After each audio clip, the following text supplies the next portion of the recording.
আমি সকলোৱে জানো যে মাৰ্চ মাহৰ 5 তাৰিখে অসম বিধানসভাত অতি গুৰুত্বপূৰ্ণ এটা ডিসকাশন হৈছিল। এই আলোচনাটো আছিল অসমৰ ডিটেনশন সেন্টাৰ আৰু ডি ভোটাৰৰ ওপৰত।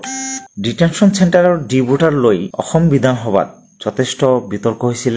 এই ডি ভোটাৰ সমস্যাৰ কি ভয়াবহতা সেই বিষয়ে আলোচনা হৈছিল। তাৰ ঠিক এমাহ পিছতে এপ্ৰিল মাহৰ 5 তাৰিখে কোচ ৰাজবংশী জনগোষ্ঠীৰ বিৰুদ্ধে থকা 28,000 ডি ভোটাৰ ৰাজ্য চৰকাৰে এটা কেবিনেট বৈঠকৰ জৰিয়তে কেবিনেট সিদ্ধান্ত গ্ৰহণ কৰি ইয়াক নাকচ কৰে, অৰ্থাৎ ডি ভোটাৰ যি আছিল তেওঁলোকৰ সেই ডি ভোটাৰ উঠাই দিয়া হয়। ঠিক একেদৰে বন্ধুসকল, যদি আপোনালোকৰ মনত আছে 2021 চনৰ 4 আগষ্ট তাৰিখে মাননীয় মুখ্যমন্ত্ৰী হিমন্ত বিশ্ব শৰ্মা দেৱৰ কেবিনেটত গোৰ্খাসকলৰ বিৰুদ্ধে থকা যি ডি ভোটাৰৰ কেছ আছিল তাক প্ৰত্যাহাৰ কৰা হৈছিল। তাতো ইয়াত এটাই কথা যে ডিটেনশন বা এনআৰচিৰ যিখিনি জটিলতা, গোৰ্খাসকলৰ প্ৰতি থকা যিটো জটিলতা আছিল সেই জটিলতা 2021 চনৰ 4 আগষ্ট তাৰিখে অসম চৰকাৰে যি কেবিনেট সিদ্ধান্তৰ জৰিয়তে উদ্দল কৰিছিল তাৰ কাৰণে গোৰ্খাসকল বিপদমুক্ত হৈছিল। তাৰ পিছত এইবাৰ ৰাজবংশীসকলেও মুক্তি পালে, অৰ্থাৎ ৰাজবংশীৰ পৰা এতিয়া আৰু ৰেফাৰেন্স কেছ নহব। এতিয়া সীমান্ত শাখাৰ যি আৰক্ষী সন্দেহৰ ভিত্তিত কোচ ৰাজবংশী আৰু গোৰ্খাসকলৰ কাৰো নাগৰিকত্বৰ প্ৰশ্ন উত্থাপন কৰিব নোৱাৰিব, আৰু এতিয়া এফটি বা ফৰেনাৰ্ছ ট্ৰাইব্যুনেল বা বিদেশী ন্যায়াধিকৰণত তেওঁলোকে যাব নালাগিব। গতিকে নিশ্চিতভাৱে গোৰ্খা আৰু কোচ ৰাজবংশীৰ কাৰণে এইটো অতি গুৰুত্বপূৰ্ণ এটা বিষয়, যাৰ কাৰণে তেওঁলোকক শুভেচ্ছা জ্ঞাপন কৰিছো। আৰু ইয়াৰ জৰিয়তে মই ৰাজ্য চৰকাৰৰ এই সিদ্ধান্তক আদৰণি জনাইছো যে কমচে কম ৰাজবংশীসকলৰ 28,000 মানুহে মুক্তি লাভ কৰিলে। আৰু তেওঁলোকৰ যি কষ্ট আছিলে, সকলোৱে জানে যে দৰিদ্ৰ মানুহ আৰু অৰ্ধশিক্ষিত বা নিৰক্ষৰ সেই সকলৰ মাজতেই যথেষ্ট বেছি আছিলে এই নাগৰিকত্বৰ সমস্যা। সাধাৰণ নামৰ ভুল, বয়সৰ খেলিমেলি বা ইণ্টাৰনেল ডিছপ্লেচমেণ্ট, এখন ঠাইৰ পৰা আন এখন ঠাইলৈ যিটো স্থানান্তৰ হৈছিল, এইবিলাক বিভিন্ন কাৰণত ৰাজবংশীয়ে হওক, গোৰ্খায়ে হওক, সংখ্যালঘুৱে হওক, ভাষিক ধৰ্মীয় দুটা সংখ্যালঘুৰ কথা কোৱা হৈছে, তেওঁলোকৰ বেছিভাগ ডি ভোটাৰ হৈছে। এই বিষয়বিলাক সকলোৱে জানে। এটা ভিডিঅ' আপোনালোকক প্লে কৰি অলপ শুনাই লওঁ যে মাননীয় মুখ্যমন্ত্ৰী আচলতে ডি ভোটাৰ সম্পৰ্কে যি সিদ্ধান্ত লৈছিল কি কৈছিলে। অসমত যিবিলাক ফৰেনাৰ্ছ ট্ৰিব্যুনেল আছে তাতে বহুত কেছ পেণ্ডিং হৈ আছে। এই কেছবিলাকৰ ভিতৰত 28,000 এনেকুৱা ব্যক্তি আছে যাৰ উপাধি কোচ ৰাজবংশী লোকসকলৰ সৈতে মিলে, অৰ্থাৎ 28,000 কোচ ৰাজবংশী লোকে আজিও বিদেশীৰ এটা অপমান লৈ তেওঁলোকে ট্ৰিব্যুনেলত কেছ খেলি আছে। ৰাজ্য চৰকাৰে বিশ্বাস কৰে যে কোচ ৰাজবংশী অসমৰ এটা খিলঞ্জীয়া কমিউনিটি, কোচ ৰাজবংশী অসমৰ সংস্কৃতিৰ এক এৰাব নোৱাৰা অংগ। আৰু সেইবাবে আজি ৰাজ্য চৰকাৰে সিদ্ধান্ত লৈছে যে কোচ ৰাজবংশী লোকসকলৰ বিৰুদ্ধে যি বিদেশী ন্যায়াধিকৰণত কেছ চলি আছে বা তেওঁলোকৰ নামৰ বিপৰীতে যি ডি ভোটাৰ লাগি আছে, তাক তৎকালীনভাৱে এই গোচৰবোৰ প্ৰত্যাহাৰ কৰিবলৈ আজি ৰাজ্য চৰকাৰে সিদ্ধান্ত লৈছে। এইটো এটা কোচ ৰাজবংশী কমিউনিটি, বহুত দিন তেওঁলোকে কষ্ট খালে আৰু এই কমিউনিটিৰ মানুহবোৰ বৰ দুখীয়া। গতিকে আজি তেওঁলোকৰ আমি এটা ঐতিহাসিক সিদ্ধান্ত লৈছো যে কোচ ৰাজবংশী কমিউনিটিৰ গাত এতিয়াৰ পৰা আৰু বিদেশী লেবেল লাগি নাথাকিব। তেওঁলোকৰ বিৰুদ্ধে চলি থকা সকলো গোচৰ ৰাজ্য চৰকাৰে ট্ৰিব্যুনেলৰ পৰা প্ৰত্যাহাৰ কৰিব। তো এইটোৱে হৈছে মূল কথা আচলতে, যে ৰাজ্য চৰকাৰৰ এই সিদ্ধান্তক নিশ্চয় আদৰণি জনাবই লাগিব, যে মাননীয় মুখ্যমন্ত্ৰী মহোদয়ে এই কথাটো স্পষ্টভাৱেই কৈছে যে কোচ ৰাজবংশীসকলৰ গাত এটা বিদেশী লেবেল লাগি আছিলে, 28,000 মানুহে ইয়াৰ জৰিয়তে মুক্তি পালে। ঠিক একেদৰে 2021 চনৰ আগষ্ট 4 তাৰিখেও একেধৰণে সিদ্ধান্ত লৈ পেলাই গোৰ্খাসকলৰ ডি ভোটাৰৰ সমস্যাটোক চিৰদিনৰ কাৰণে নাইকিয়া কৰি দিলে। গতিকে অসমৰ বুকুত এতিয়া দুটা জনগোষ্ঠী ডি ভোটাৰ আৰু নাগৰিকত্বৰ নামত আৰু অত্যাচাৰিত নহ'ব, যাৰ কাৰণে ইয়াক আমি আদৰণি জনাব লাগিব।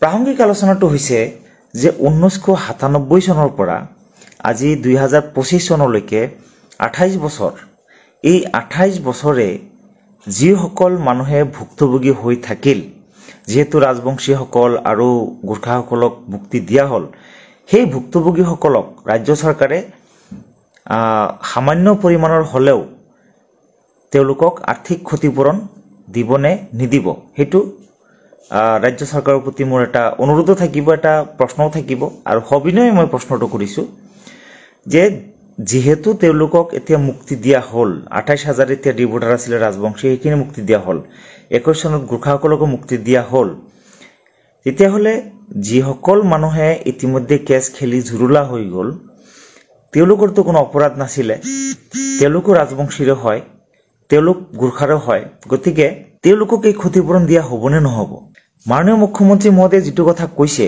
যে বিদেশী লেভেল ৰাজবংশীসকলৰ ওপৰত লাগি আছিল মই একেদৰে ক'ব বিচাৰিম যেহেতু ৰাজবংশীসকলক খিলঞ্জীয়া বুলি ধৰা হৈছে গোৰ্খাসকলক ধৰা হৈছে সেইকাৰণে তেওঁলোকৰ এতিয়া আপোনাৰ বিদেশীৰ যিখিনি মাৰ্ক কৰা হৈছিল ডিভোটাৰ কৰা হৈছিল সেইখিনি বাদ দিয়া হ'ল তাৰ মানে খিলঞ্জীয়া মানুহকো ভুলবশত ডিভোটাৰ সজোৱা হৈছিল মাননীয় মুখ্যমন্ত্ৰী যেটো কথা কৈছে তাৰ লগত মই এটো বুজি পাইছো যেহেতু খিলঞ্জীয়া মানুহকো ভুলবশত ডিভোটাৰ সজোৱা হৈছিল একেদৰে আমাৰ সংখ্যালঘু সমাজৰ পৰাও ভুলবশত ডিভোটাৰ সজোৱা হৈছে এই কথাটো মাননীয় মুখ্যমন্ত্ৰী মহোদয়ে মানি লয়নে মোৰ আৰু এটা সবিনয় প্ৰশ্ন উত্থাপন কৰিলো মই প্ৰসংগক্ৰমে ক'ব লাগিব গোৰেশ্বৰত এগৰাকী ব্যক্তি লগ পাইছিলো যিগৰাকী ব্যক্তি গৰিয়া খিলঞ্জীয়া শেহতীয়াকৈ ৰাজ্য চৰকাৰে ঘোষণা কৰা খিলঞ্জীয়া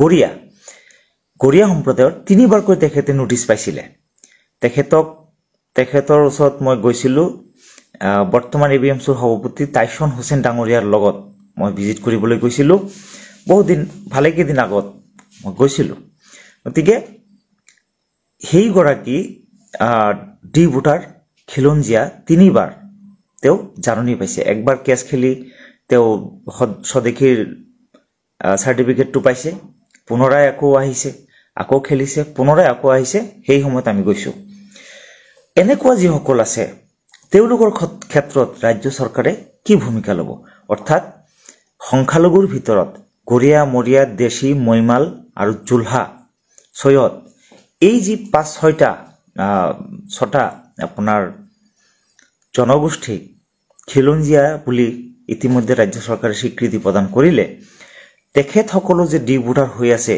ৰাজ্য চৰকাৰে এই ক্ষেত্ৰত কি স্থিতি গ্ৰহণ কৰিব হেতু 3 নম্বৰ মোৰ সবিনয় প্ৰশ্ন উত্থাপন কৰিলো আৰু লগতে যেহেতু ইতিমধ্যে প্ৰমাণ হৈ গ'ল যে ভুলবশত মানুহৰ এনেকৈ ডিভোটাৰ সজোৱা হৈছিল হেহে বাকি যিসকল ডিভোটাৰ তেওঁলোকৰ ক্ষেত্ৰত ৰাজ্য চৰকাৰে এনেকুৱা ধৰণৰ ব্যৱস্থা গ্ৰহণ কৰিবনে সংখ্যালঘুসকল ভাষিকে হওক আৰু ধৰ্মীয় হওক ডিভোটাৰ যেহেতু ৰাজ্যৰ দেশৰ কতো নাই এই ব্যৱস্থাটো ৰাজ্য চৰকাৰে হেক কৰিবনে সেই প্ৰশ্ন 4 নম্বৰ প্ৰশ্ন মই আজি কৰিলো তো এখিনি হৈছে ৰাজ্য চৰকাৰৰ প্ৰতি মোৰ ক'ব লগা এতিয়া আনুষংগিক যেটো মানে কথা যে 97 বন্ধুসকল যে 97ৰ পৰা ডিভোটাৰ সজোৱা হৈছে আৰু বিধানসভাত কোনগৰাকী বিধায়কে কি কৈছে আপোনালোকে শুনিছে মাৰ্চ মাহৰ 5 তাৰিখে আৰু এই ভিডিও আছে যদি মোৰ প্ৰফাইলতো শেয়াৰ কৰা আছে যে ডিটেনশন ডিভোটাৰ ওপৰত যেটো আলোচনা হৈছিল তাত বিধায়কসকলৰ গৰিষ্ঠ সংখ্যক বিধায়কে একমাত্ৰ অসমৰ ভিতৰতেই গোবিন্দ বসুমতাৰী নামৰ BTC deputy chief Gobinda Basumatary বিধায়ক তেখেতৰ বাদে বাকি সকলোৱে কৈছে যে এটো অমানৱীয় তেখেতে খালি কৈছে ডিভোটাৰ সকলক ধৰি আগৰ ডিটেনশনত থব লাগে তাৰ পিছত কেছ চলাব লাগে বুলি অদ্ভুত এটা মন্তব্য কৰিছে বাকি বিধায়কসকলে কিন্তু কথাটো কৈছে যে ডিভোটাৰৰ নামত নিৰীহ মানুহ হাৰাশাস্তি সন্মুখীন হ'ব লগা হৈছে আনকি এনেকুৱা কথাও কৈছে যে ডিভোটাৰ কেনেকৈ কাৰ্যালয়ত বহি মাৰ্ক কৰা হৈছিল সেই কথাটো এজন বিধায়কে ডাইৰেক্ট 7 তেখেতে দেখিছিল সেই কথাটো অসম বিধানসভাত অন ৰেকৰ্ড কিন্তু কথাখিনি কৈছে গতিকে এই ডিভোটাৰৰ সিস্টেমটো যেহেতু এটা ভুল সিস্টেম হেহে কেবিনেটে যেহেতু এনেকুৱা এটো হেক কৰিব পাৰে যিটো ব্যৱস্থাই এটা পৰিয়াল শেষ কৰি দিয়ে। আমাৰ হাতত বহুত এক্সাম্পল আছে, বহুত পৰিয়াল শেষ হৈ গৈছে। মই বহুত মানুহৰ ইণ্টাৰভিউ লৈছিলোঁ, মোৰ আগৰ চেনেলটো মোৰ মৰি গৈছিল ভইচ ৰেজাৰ, তাত মই এনেকুৱা বহুত ইণ্টাৰভিউ মই পাব্লিছ কৰিছিলোঁ, যিসকলৰ ডি ভোটাৰ হোৱাৰ কাৰণে সৰ্বস্ব হেৰুৱাই সেই মানুহজন এক প্ৰকাৰ পাগলৰ নিচিনা হৈ পৰিছে। গতিকে তেনেকুৱা হাৰাশাস্তিৰ সন্মুখীন হয় এই ডি ভোটাৰৰ কাৰণে।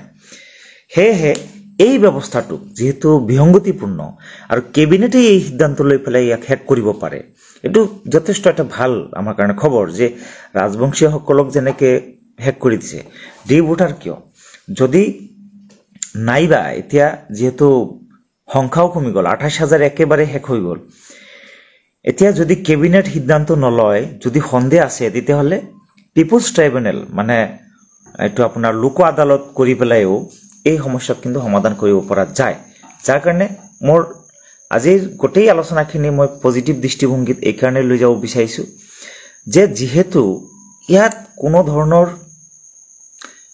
টকা পইচা থকা মানুহ, যদি চিধা ক'ব লাগে, টকা পইচা থকা মানুহ কিন্তু ভুক্তভোগী হোৱা মই দেখা নাই। আজিলৈকে যিমান ডিটেনশ্যন চেণ্টাৰত থকা মানুহ লগ পাইছোঁ বা খবৰ পাইছোঁ, 99%, হয়তো 1% থাকিব পাৰে যিখিনি মোৰ কাণত অহা নাই, মই লগ পোৱা 100%ই কিন্তু দুখীয়া আৰু দৰিদ্ৰ মানুহ। গতিকে অতি সহজত এটা কেছ খেলিবলৈ গ'লে এটা পৰিয়ালৰ কিমান টকা খৰচ হয়। মই এনেকুৱা মহিলা লগ পাইছোঁ যিগৰাকীয়ে ডিটেনশ্যন কোকৰাঝাৰত আছিলে, তেখেতে FTত কেছ খেলিছে, হাইকোৰ্টত কেছ খেলিছে, সুপ্ৰিম কোৰ্টত খেলিছে, টোটেল 4.5 লাখ টকা খৰচ হৈছে। সকলো বিক্ৰী কৰি শেষ। তেখেতৰ হাজবেণ্ড মূৰৰ বিকৃতি হৈছে, ঔষধ খায়, এতিয়ালৈকে ঔষধ খায়। তো আজিৰ পৰা 4 বছৰ আগত তেখেতক ডিটেনশ্যনৰ পৰা ওলোৱা হৈছে সুপ্ৰিম কোৰ্টত কেছ কৰি। গতিকে এই যে হাৰাশাস্তিবিলাক মানুহে ভোগ কৰিব লগা হয়, যিহেতু কেবিনেট ডিচিশ্যন ল'লেই সিদ্ধান্ত মানে এই ভেজালটো মৰি যায়। সৌভাগ্যৱান ৰাজবংশীসকল, সৌভাগ্যৱান গোৰ্খাসকল যে তেওঁলোকক ইতিমধ্যে বিশ্বাস কৰা হৈছে আৰু তেখেতসকলক ডি ভোটাৰৰ এই যন্ত্ৰণাৰ পৰা মুক্তি দিয়া হৈছে। সেইকাৰণে মই পজিটিভ এংগেলত এই কথাটো ক'ব বিচাৰিম যে ইয়াক কেবিনেটে যদি বিশ্বাস কৰা নাই ধৰ্মীয় আৰু ভাষিক সংখ্যালঘুসকলক, তেতিয়াহ'লে লোক আদালত বা তেনেকুৱা সহজ এটা প্ৰক্ৰিয়াৰ মাজেৰে এই ডি ভোটাৰৰ সমস্যাটো যাতে সমাধান কৰে ৰাজ্য চৰকাৰে, তাৰ প্ৰতি মোৰ মানে একদম ব্যক্তিগতভাৱে অনুৰোধ থাকিল। কাৰণ ইয়াত যিসকল ভুক্তভোগী বহুত লগ পাইছোঁ আৰু সঁচাকে এই বিষয়বিলাক লৈ একেবাৰে ইমান দুখীয়া দৰিদ্ৰ মানুহক লৈ যাতে আৰু ৰাজনৈতিক পাকচক্ৰৰ কাৰণে আৰু ভুক্তভোগী হ'ব নালাগে, সেইটো মোৰ অনুৰোধ থাকিব।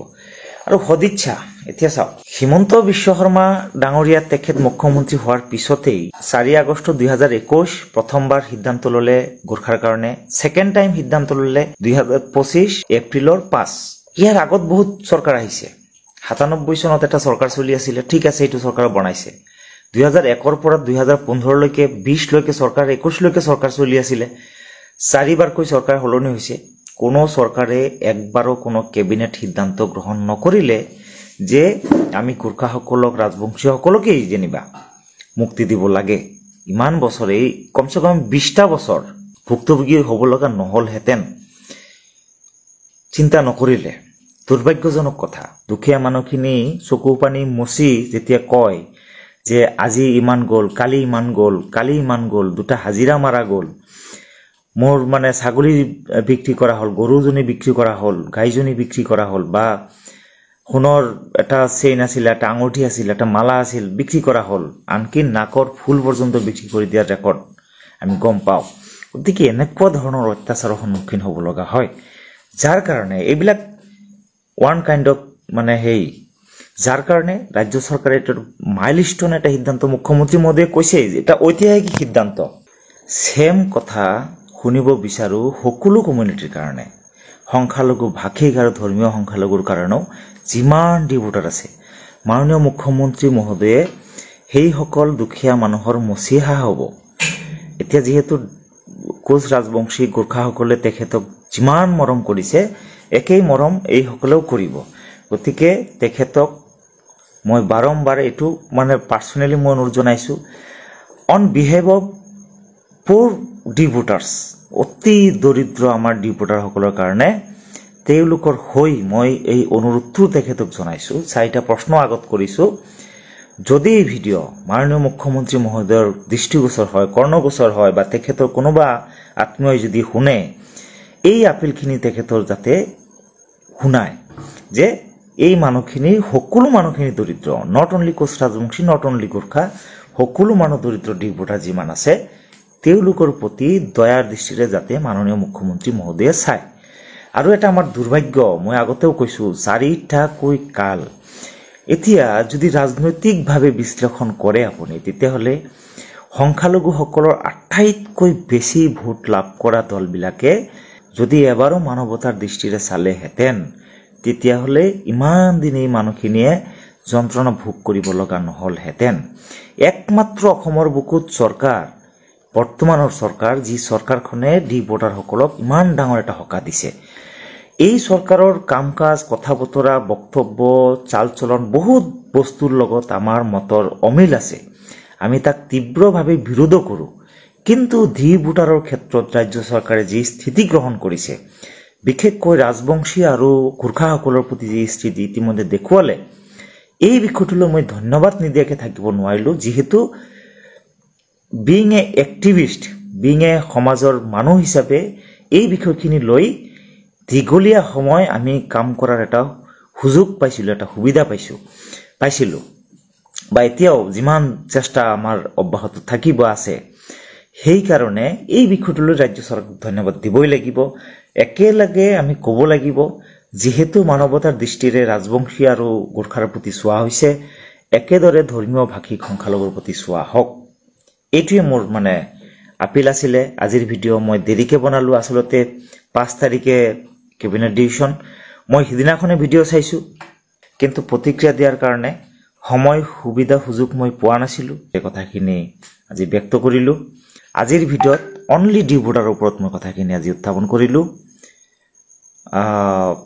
মাননীয় মুখ্যমন্ত্ৰী মহোদয়ে যাতে যি দয়াৰ দৃষ্টি ৰাজবংশী আৰু গোৰ্খাৰ প্ৰতি দেখুৱাইছে, সেই একে দৃষ্টি যাতে ধৰ্মীয় আৰু ভাষিক সংখ্যালঘু ডি ভোটাৰ, দুখীয়া দৰিদ্ৰৰ প্ৰতি দেখুৱায়, সেই আপিল কৰি আজিৰ লাইভত যিসকলে সহযোগ কৰিলে, মোৰ কথাখিনি এক্সপ্লেইন কৰাত সহযোগ কৰিলে, এনকাৰেজ কৰিলে, সকলোকে ধন্যবাদ জনাইছোঁ।